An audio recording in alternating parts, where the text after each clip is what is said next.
We're just going live on YouTube in a while, so we'll be with you very shortly.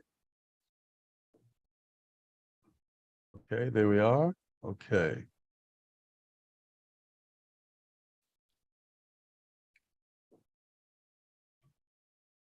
Well, good morning, everyone. Thank you for joining us on Zoom and also on YouTube. My name is Mike Johnson, and next to me, I have Dr. You're going to come around a little bit more.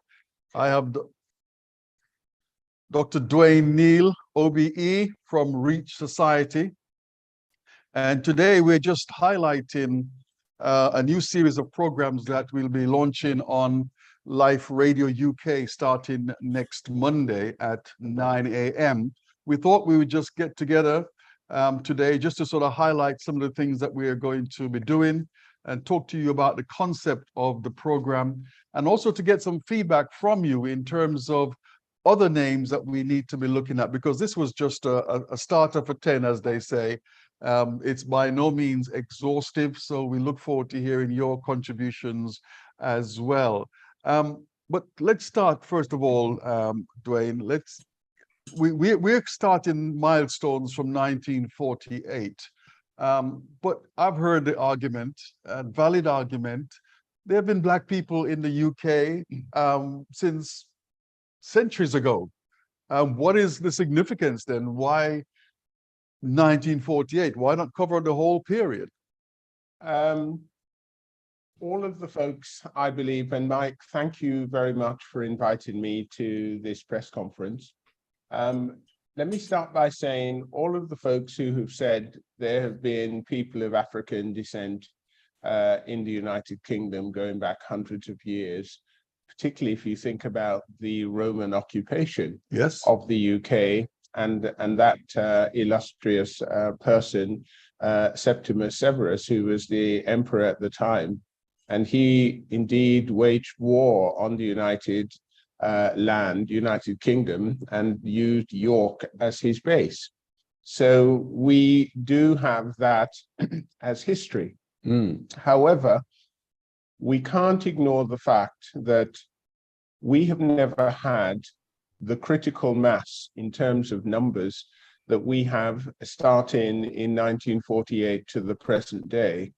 And, you know, with a British population of 3 million people of African descent and rising, this is the largest population of people from that background that has ever lived in this country. And the reason for that, I would contend, is the 1948 Immigration Act, which permitted people within the British Empire to come and work and live in the United Kingdom.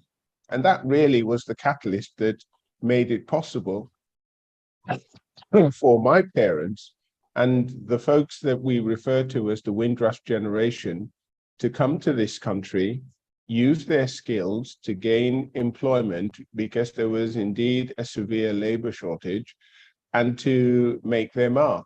And so folks like me who grew up here from childhood are children of the Windrush generation. And so the population we see today really is significant because of the 1948 immigration legislation. So we are celebrating and we're marking that modern Black community. We are not denying that there were smatterings of Black folks across the historical past, starting as early as the Roman Empire and going through to Georgians and Tudors and so on. But they were always very small numbers. And of course, we know about the merchant seamen who actually had relations with local women in the ports like Cardiff, like Hull, like parts of London, like Bristol, but their numbers were never anything like the critical mass I've already mentioned. And I hope that helps to put things in a context. Great, thanks very much indeed. And for the others who are here on Zoom, if you'd like to make a point, please go to reactions at the bottom of your screen, and you should see a raised hand. You can just click on that and I can bring you in. So we want this to be an open discussion. Well, thanks very much indeed. It's also fair to say, Dwayne, you, as the creator of the Milestone series, that you didn't set out to write a program or a podcast for radio. So how did that come about? Mike, you are so right. And thank you for putting that question early. It actually came about, from my recollection, from a conversation we were having, where I mentioned to you that I virtually completed writing Our Milestones as an article for the brochure that we gave in October to all our guests at Reach Society's Recognition Awards dinner. And that article is indeed embedded in this brochure. And you were fascinated by the scope and also the range of achievements and contributions of people from our community. And from our discussion, you made the really good suggestion that we should serialize it and broadcast it on Life Radio UK. It just felt like a wonderful idea, and we worked on it, and that's why we're here at this press conference. Right. So thank you for seeing the connection between what we were doing and what you could see more people in our community would want to hear about. Yes, well, I'm keen to make sure that we are part of telling our own story, because if we leave it to others, it'll never be the way it should be.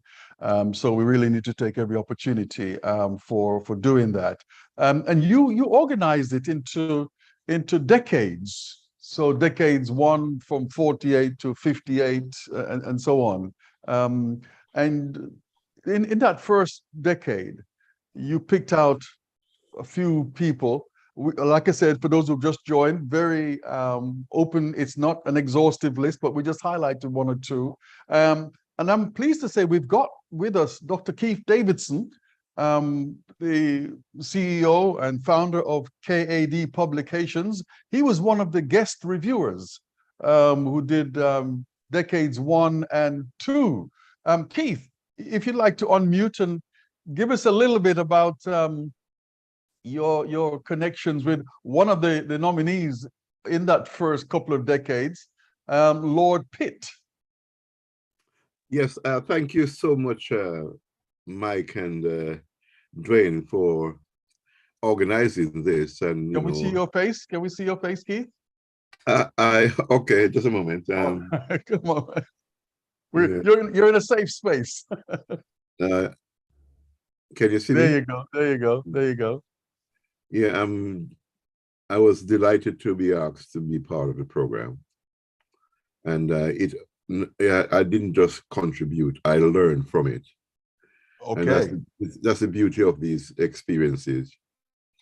You may give something, but you learn much more than you give. And so when Dwayne asked me to be part of it, I couldn't say no to Dwayne because he's such a great friend for a long time. So I decided I must join the event that he's putting over. Okay, well, tell you what we'll do. Dr. Lord, I'm going to get, just a moment, Keith. I'm going to get Dwayne to read out the citation that he had about Lord Pitt, and then I'm going to get you to give your personal connections with him. Go ahead. Let me just pick it up. It's a very short mention for Lord David Pitt, and it says, the Baron Pitt of Hampstead, and in so doing, he became the second peer of Caribbean background in the House of Lords. But of course, not mentioned here, we know that he was a medical doctor. We know that he was also the chairman of the BMA, and we know that he was also the chairman of ILIA. So more so than simply entering the House of Lords, he has been an extraordinary contributor to our community across his life. Yes, and can I come in now? You finished? Yes, Dwayne? go ahead. Go ahead. So I'm talking about my experience with him personally, more personally. Of course, I know of his political landscape and so forth. But when I came here, my mother had registered with him at his office, GP office in Gore Street, I think it was. And so she registered me too. So I got to know him through that. So I would attend his surgery and so forth. And he was the first doctor I had. And he's so revealing that after he retired, he placed me on to another doctor, another GP, who happened to be black too. Jacobs, Dr. Jacobs, you may have heard of his name, but so for all my experiences here, I've always had a black GP. That's the first thing. I knew him because I would be going to his surgery. Sometimes I went with my mother, who was registered with him, but he was not just a doctor giving treatment. My mother was able to get some good advice from him for other issues in her life and so forth, and he supported her very well. In addition, when I became head teacher, and Mike might know, your wife would have seen him because he came to our school to deliver the speech address. So on those levels, I've known him for a long time, and he was inspirational. Always listening, willing to listen. He would never brush you aside. He spent time, like a great quality as a not only a leader but as a physician. He would listen, and then he would try to give you an answer. So Okay. my memories of him has been very, very wonderful. I love the man. And let me say thank you very much for that, Keith. Paul Riddle, nice to hear from you, Paul. He says, hi, I have read the brochure produced by Reach Society, which listed the milestones and achievements of a number of well-known members of the Windrush generation. Does Dwayne have any plans to tell some of the stories and achievements of less well-known members of the Windrush generation? That's from Paul Riddle. And I think, Paul, I'm not sure if you heard it when I said it, but we are looking for suggestions from people like yourself as well. This was just a starter, but Dwayne, question to you. Paul, and indeed, like Keith, Paul Riddell is a good friend of mine, and he is the former chairman of the Enfield Caribbean Association, and they are doing fantastic work in that London borough. Paul, there is no doubt that there are many, many folks within the Black community who may not have set milestones, but who have done extraordinary things. And what I would say is it's a wonderful idea that Mike and I should discuss to see how we can shed even more light on extraordinary people. They may not be setters of milestones, but they have done extraordinary things to move our community forward. So I have no firm idea of doing a project like that, but with the suggestion you've made, Mike and I will certainly discuss it. Sure. To see how we can raise the profile of more folks within our community. But let me go back to why milestones for me was a significant move. I was inspired by the National Windrush Monument because when I watched the streaming of the unveiling of that monument on the 26th of June this year, it made me think, this is a milestone for our community. We are the first community, to the best of my knowledge, that has been acknowledged by the government for our contribution for decades.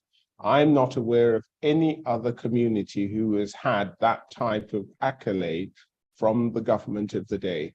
And that started me thinking, there must be other milestones within our community. And the rest, as they say, is history, because within our community, there are a huge number of milestones. And why, for me, is that significant? I believe as the grown-ups in our community, it is our primary responsibility to promote the achievers and the contributors, to make it easy for our children and grandchildren. And like me, Paul, I know you're a grandfather. We should ensure that they don't have to wait for it to be taught in school or wait to see something on the corner of the street to know the arc of the community they're from, to know the many good things that we have done and are still doing, because that's where cultural esteem comes from. I believe it's our job, the adults in our community, to ensure that all of our children, all of our grandchildren know who they are. Okay, thanks very much indeed for that. And for those of you who are on here on Zoom, please, if you want to send in some suggestions, you can write to me at Mike, M-I-K-E, Mike at liferadio.uk. Mike at liferadio. Tell us your suggestions. It could even be yourself. You were part of a team that achieved something. Let us know about it, because not everything is out there in the public domain. So we're not afraid to shout and to trumpet that. Or you can just put some information in the chat function here and ask a question as well. Please try and share the link to someone else so that they can join in this preview event. So give us a flavor then, Dwayne, of who else you've got in that first decade. Yeah, thanks, Mike. The first decade for me was very interesting because it showed that we as a community had actually started to distinguish ourselves in a number of different ways, in no particular order. The credit union that was kicked off in 1964 by the Hornsey Cooperative Credit Union, that was significant because they were responding to a specific need. Black members of our community were not being given access to loans either from banks or from building societies. And so the initiative was taken by a group of 10 church leaders to actually start a credit union. And that very clever move has led to a movement of over 400 credit unions in the United Kingdom today. So we have a financial sector that could benefit our community, which is actually the result of this small acorn being planted in 1964. The other person that is mentioned in that first decade who has been extraordinary is Pamela Margaret Gall. And she was the first Black woman of Jamaican birth who was admitted as a fellow of the Royal College of Surgeons. Now, in that time, there were all sorts of questions about whether the Black community could learn, could match their counterpart in the white community, in the Asian community. And here was this lady who had not only learned her trade, but she was renowned as an extraordinary surgeon and was admitted as a fellow. And there aren't many surgeons who are admitted as a fellow to that august organization. And of course, you have the New Testament Church of God, the Church of God of Calvary of Prophecy, and the Calvary Church of God of Christ, who in that first few years from 1948 to 1953, who started church communities in this country because they wanted to provide places of fellowship and communion when most of the established churches had closed their doors to our community. So Sunrise Bakery, I've not mentioned, but there was an entrepreneurial move by two Black folks from Jamaica, Herman Drummond and William Lamont, and they created a business which is still alive today and which is a large business. It's a generational business that is providing all the buns and breads that we know well through Sunshine Bakery. So we weren't active in just one area. We were active in a number of areas from the first decade that our community started growing in the UK. Okay, well, today we're just really skimming the surface. So we're not going to go too deep. Next Monday at 9 a.m. and then at 8 p.m., we will begin the series. It runs for 9 weeks up until the 13th of February, 2023, and then we'll start to plan for series 2. So listen, let's jump, and I'm going to share a screen and a video from another contributor that we had, and let's just open up here a file. I'm going to share where is he now? Desktop. Okay, we're going to do Rudy Page, because he contributed.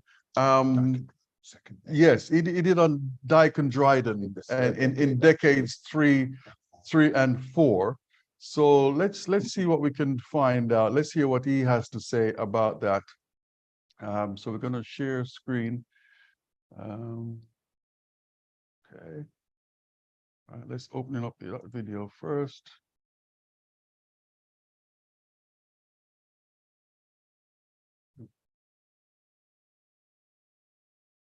Close that down.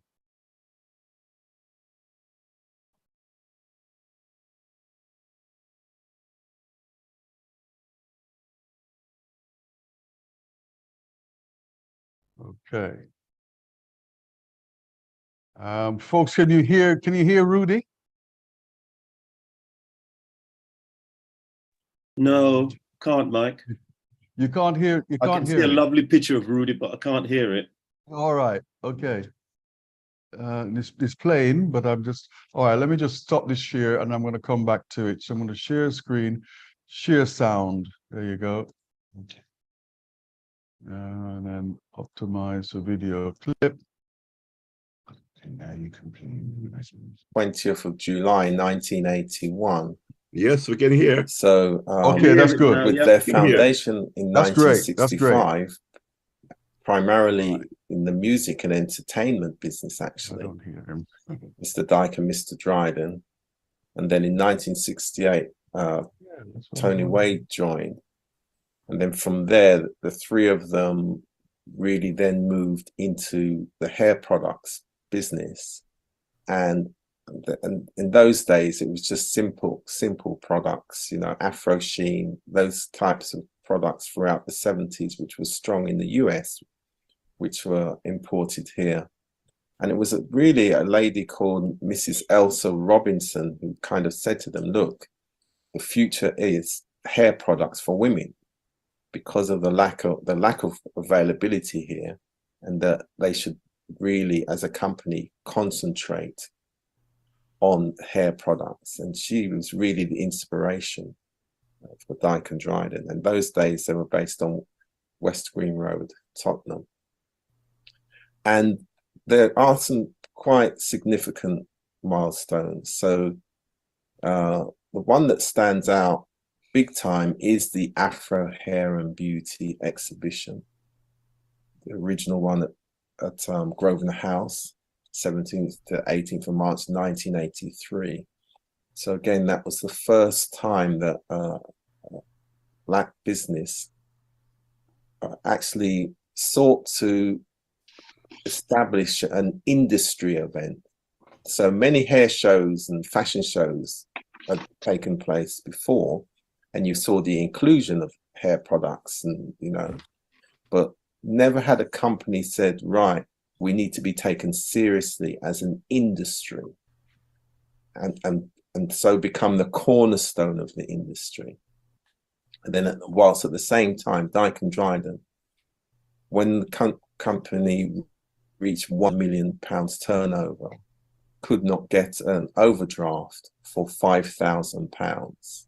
So that gives you a sign of the times. But also at the same time, Dyke and Dryden was the largest provider of trade credit to Black businesses throughout the UK.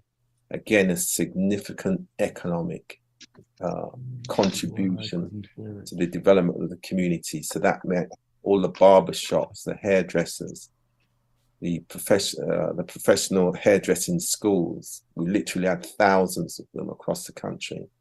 So Dyke and Dryden was significant there. Another important milestone for Dyke and Dryden would be, and I helped negotiate this, was to, at the time, Boots. Okay, we're going to stop that there. I can't monitor it myself here. For some reason, the system in this place is not giving us the opportunity to do that. But let me invite some comments. From what you heard there, that brief snippet from Rudy, any thoughts? Anyone wants to speak about what you've just heard there?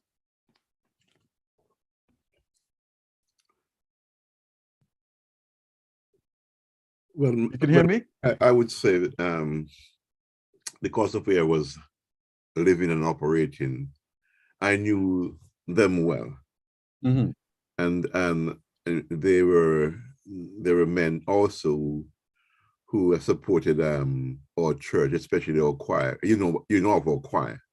Yeah. They'd always come to the what we call the Festival of Praise. So they were not just businessmen, but they were leaders and supporters of many aspects of the community work.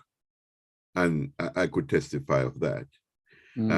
For the school, which we had in Tottenham, they were instrumental again in supporting what we're doing.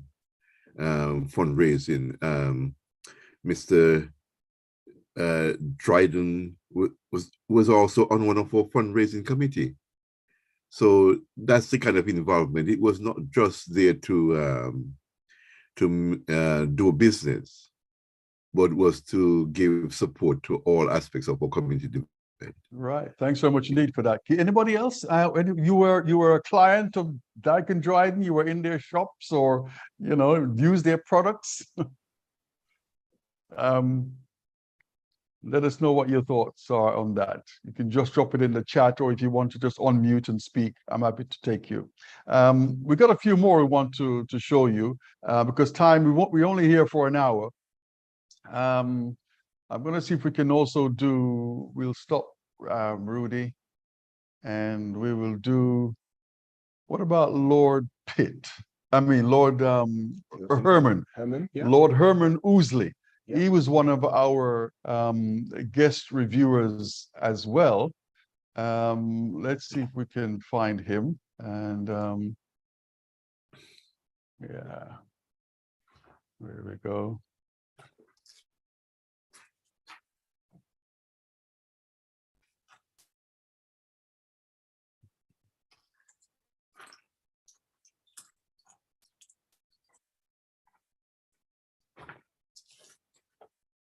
Let's share screen.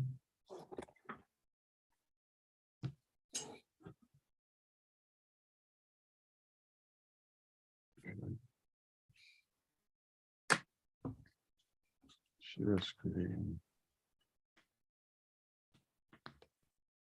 Lord Ouseley, you came across my radar when you were the chair for the Commission hear for Lord Racial Ouseley? Equality, which I believe is now changed. It's changed its name at least 2 or 3 times since then. And the other thing I great. noted you for was for kicking out racism in football. But how did you come about your involvement with the Commission then for Racial Equality back in the day? Well, I think you've got to look at the background of where I've come from in terms of my own career. I went into local government in 1963 and worked my way up very quickly to shorten the circumstances of all the different jobs I did, from the bottom end, doing the washing up, the errands and all the dirty jobs, right through to, and this period covers 1988, to become chief executive of the largest local authority in Western Europe, the Inner London Education Authority. And I became chief executive of that organization after a background of solid management and development within local government, working for 3 different local authorities, and also working with community organizations at street level, serving all communities, but mainly deprived communities. So by 88, in becoming the first black person to be chief executive of a local authority, and not only a local authority, but one in which the black issues were paramount, because this is about the education of black children, coming out of that situation of the LCC in the 1950s days, which became the ILEA in 1965, when the government reorganized local government in London. To then the ILEA, I was a director for 2 years before. I'd also worked for the GLC before that. So there were political conflicts which were part of my existence in trying to manage processes for equality, as well as to manage the delivery of services and resources going to communities, that it enabled me to be appointed on the basis of a credible track record. It surprised me that I was elevated into such a very important job, because at that time the government was also restructuring yet again the ILEA. It was abolishing the ILEA and creating 12 new education authorities in inner London to be part of the framework of education authorities in the whole of Greater London. And my role was to help to establish those whilst getting rid of the IDA. And we're talking now about 100,000 people on the payroll. That's what we had. And we served the interests of from cradle to grave in terms of education, many of which the resources have now gone. But that came into being in 2000. I then moved to another chief executive job as the chief executive of Lambeth Council, and did that for 3 years. And then it was at that point, after investigating corruption and doing some fairly heavy carrying, because there was a lot of problems in that situation, it then emerged that the job of the Commission for Racial Equality was up for grabs. And I was being encouraged by people from all over the country to say, why don't you throw your hat in the ring? I didn't really want the job, although I was keen to leave Lambeth at that time because the job was killing me. But I was persuaded to have a go and see how far I'd get. And surprise, surprise, there I was appointed, the first black, having been the first black chairman of a chief executive of a local authority in England. Now I was to be the first black chair and chief executive of the Commission for Racial Equality.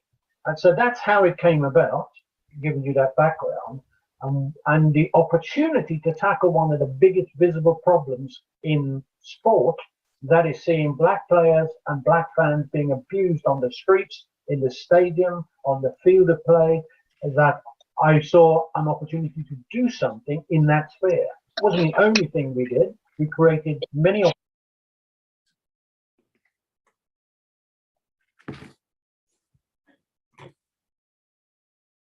Okay, so that was Lord Herman Ouseley sharing a little bit about his background and how he became the chair of the Racial Equality Commission, and also the work that he started with the Kick It Out campaign that we hear so much about today, kicking out racism in football. If you want to share in the comments again about what you've just heard, please just raise your hands or type something in the chat, or if you're on YouTube, you can make a note in the comments section. Any reactions before we move on to our next contributor? Well, Mike, Paul Riddell here. I mean, like Dwayne, I was very fortunate to, can you hear me? Yes, I can. Go ahead, sir. Yeah, like Dwayne, I worked at Herman. I used to work at the Commission for Racial Equality. And it was an unbelievable time when Herman, or Lord Ouseley, was chair, because prior to that, we'd had two previous chairs. One of the things about Herman, which is unique, and he left out, was that he was actually the first chair to be appointed through a proper recruitment and selection process. The two previous chairs were appointed by the Home Secretary. And we, as officers and staff at the Commission for Racial Equality, had been pressing for years to have a proper recruitment process.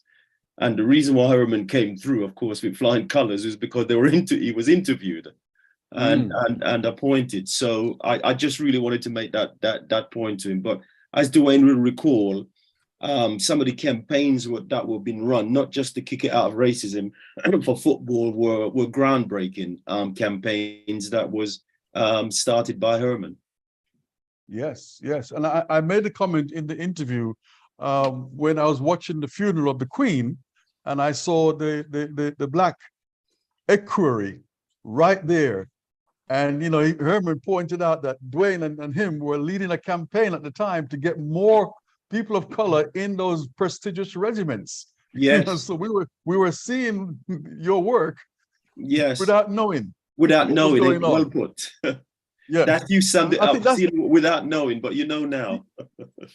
Exactly. And that's the point for me, you know, things have gone on, good things, but nobody knows about it. And just your comment there, Paul, about him being the first to be recruited. Yeah. Important. If I could come in on the back of what Paul has introduced, the trigger for the change in government was the formal investigation into the household cavalry, Yes, because there was a black soldier who was given an appointment in the household cavalry. And when he showed up and they discovered that he was black, they decided not to accept him. And that led to a formal investigation, which Lord Ouseley, myself, and Bob Purkis were the three commissioners who actually took on the MOD on that matter. And as a result of the agreement reached with the MOD, they then had to change their recruitment processes to all parts of the service. And as you say, that ripple effect has led to the equerry who actually worked and served the Queen. And there are lots of other changes on the back of that, which a lot of folks will not have seen. So yes, Herman was incredibly innovative and incredibly good at changing the game to make it much more inclusive. And at the time, I was one of his 12 commissioners.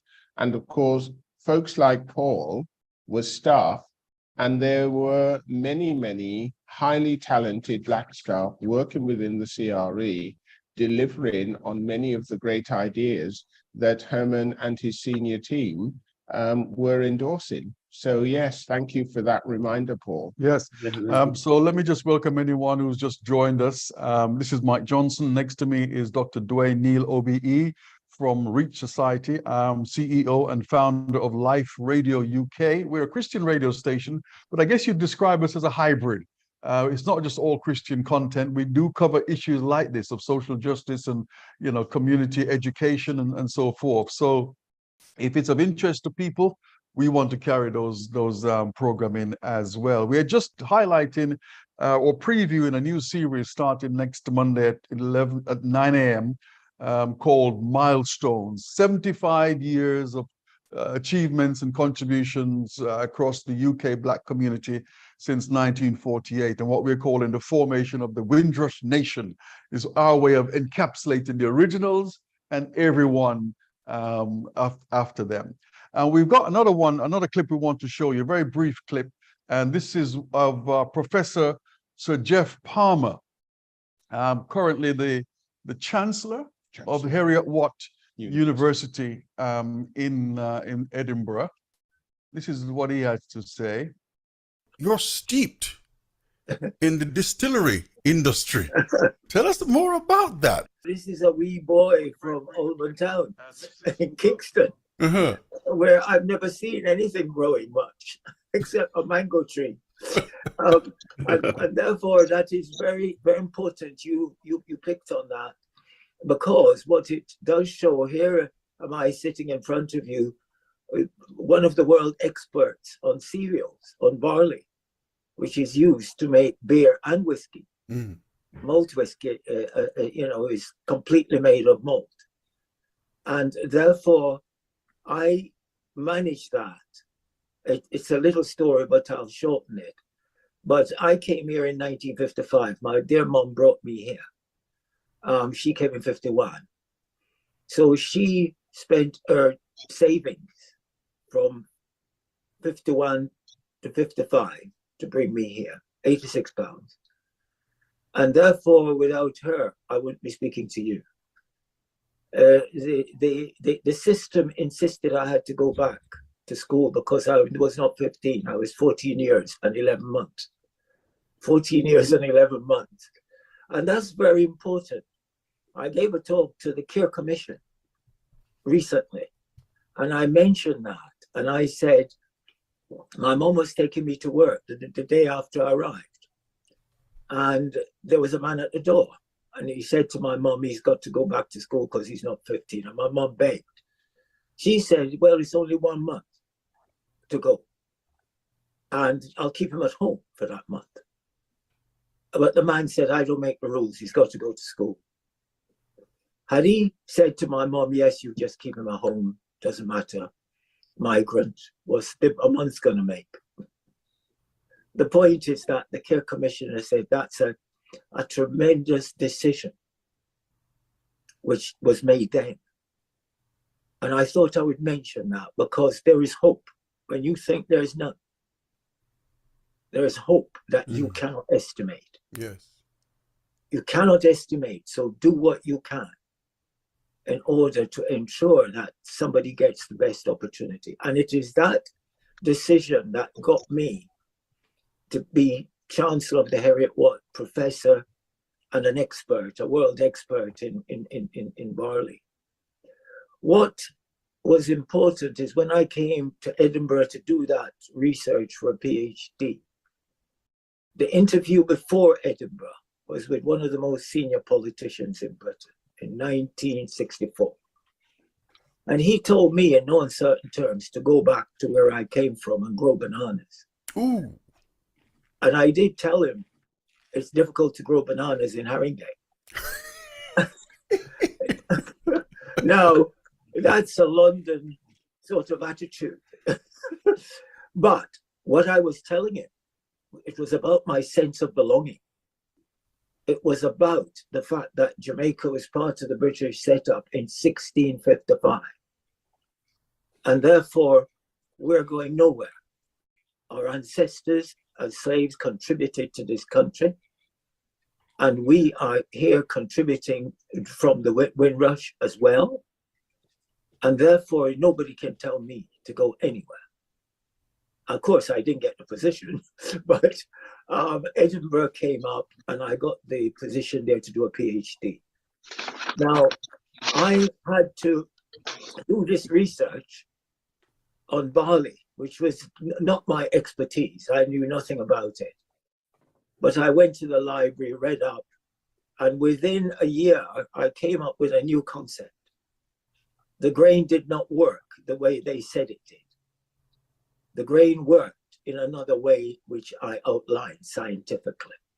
And I used that scientific observation to develop an industrial process called barley abrasion. And that barley abrasion process was used by Bass Charringtons in Coop. These are the people who make Long Life, which all Jamaicans liked. And also other malting companies used the process and made millions of pounds out of it. And did they share any of that with you? Pardon? Oh no, if they did, I wouldn't be sitting here. The point is that it was patented in my name, but the British brewing industry, I worked for them. And that was part of the contract arrangement. But the point is that that secured my position. Before that, I was sometimes being threatened. And the point is that because I did that work, I gained not only national but international respect. And the Americans may be the first European to be given their Distinguished Research Award from the Society of Brewing Chemists in the United States. And my other work on cereals extended to where Guinness asked me to go to Nigeria for them because they have 4 breweries there. And they had to look at their raw material because the government banned European grain like barley and malt. And I had to go there and I made a decision that Guinness should use, and Heineken, should use the local grain, which was sorghum, which was just considered pigeon feed in those days. And Guinness did that. They adopted the suggestion, and in the end, they used it. And I was told recently by the professor in South Africa that that concept is now applying all over Africa. That local farmers growing sorghum are now selling their grain to large industries which can sustain their life and their development. So therefore, the education I had, some of it by chance, but it is critical that good people, as Robert Burns says, the goodness that mitigates woe, that's what we need in our society. Just giving you some very brief snippets of the work that people are doing behind the scenes and that the Milestones program will actually bring out. Any thoughts so far? Any comments? Any names that are coming to you as to who we should be involving next time round? Just unmute and you can go ahead. Yeah, I think that, I mean, I think it goes back probably to my question and Dwayne's response to my question. But I mean, I was formerly chair of the Enfield Caribbean Association. And they recently produced a book, Mike, which you may have heard of. I don't know, what Dwayne has anyway, which is called about Windrush and the Untold Stories. And I'm not pushing it because I was in it, but I think one of the things that I think did and made it so powerful was that it kind of told the stories of kind of, let's say, lesser well-known members of the Windrush generation in terms of what people have achieved and contributed to the UK. And I think that obviously, Sir Jeff's story is just the most amazing, inspiring story. But what it really struck me when I did the book was that I've spoken to a number of people who recognize, at least in part, my story, which is the reason why I asked the question. Yeah. My story is shared by, I would imagine, thousands of others who came to the UK around the same time as I did and have achieved, you know, sort of wonderful things. So I suppose part of the problem that we're going to have is trying to find those individuals. But I certainly will be talking to the chair of the ECA, Aveta McInnes, and to see what we can do locally to identify some of these kind of individuals. Well, I've actually Paul, come across, sorry, Mike, you're going to say, I was going to say, we will definitely be in touch with you. Okay.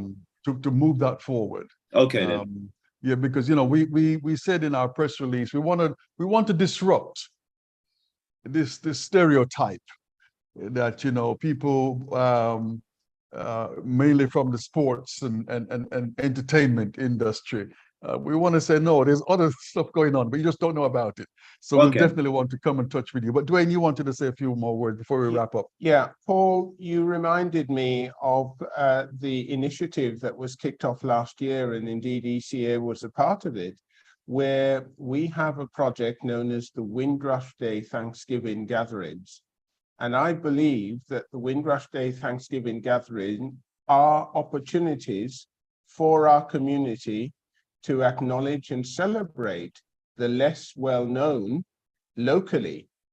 And so if folks were to buy into that, because this year we will be promoting from January that gathering idea again, then an awful lot of people, not necessarily featured as milestone makers, will be informed, will be shared so that local communities and groups will know about them. But the wider point that I wanted to touch on, which speaks to the milestone series, is just to say to folks that, you know, we're going to be talking about people that are not as well known, which include Dame Jocelyn Barrow, who was the first Black governor with the BBC. Yeah. We will also be talking about the milestone set by the 4 Black with 1 Asian MP back in '87 in breaking into the House of Lords, you know, and Diane Abbott is a history maker on the back of that. And how many folks in our community are aware of John Roberts, who is not just a QC, but he was also a judge in 10 other jurisdictions, and he made history by having his own chambers and was the first to employ women in that situation. And of course, we know of the outstanding work of the Windrush Foundation with Sam King and Arthur Torrington started. And there are other people we're going to touch on as well, Patricia Scotland and Baroness Amos. And who talks about Chris O'Feely, who is a Turner Prize winner and an artist. And should we forget Michael Fuller, who was the first Black man who became a chief constable in the United Kingdom? And, you know, the list goes on. Mallory Blackman is a name we should be talking to our children about, because not only was she the children's laureate, but she has written over 70 books with Black children in mind. And in classical music, of course, there is the Chineke Orchestra. And Chichi Unwanoku was the initiator behind that because she wanted more opportunities for classical music performers within the Black community, and those opportunities weren't there. She now creates an awful lot. Sharon White is a name that we should also celebrate because she's the current chairman of the John Lewis group. John Lewis, yeah. And she's an extraordinary lady. So we have tried in the Milestone series is to bring us bang up to date about the various and the diverse range of contributions and, you know, milestones set in our community. And let no one be in any doubt. We have not as a community stopped setting milestones. You just have to look, listen, and see what the younger generation is doing now. And I end on my favorite example, Sir Lewis Hamilton. Who would have thought 10 years ago that Sir Lewis Hamilton would be the most high-achieving Formula One racing car driver, and he's of our community, winning the World Championships 7 times. Okay, back to you, Mike.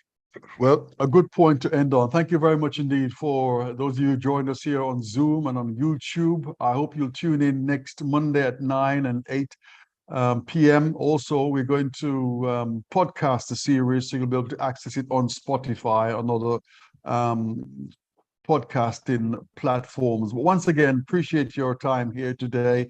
Please send me your suggestions to info Mike. Send it to me directly, mike@liferadio.uk. Thanks once again. Take care. Have a good and safe day. And rest of the week. Mike and Dwayne. Thank you. All the best. This thing is going to continue for a few more days. So, all right. Take care. Thank you both. All the best. All right. Take Cheers care, now. Paul. Bye-bye. Thank you.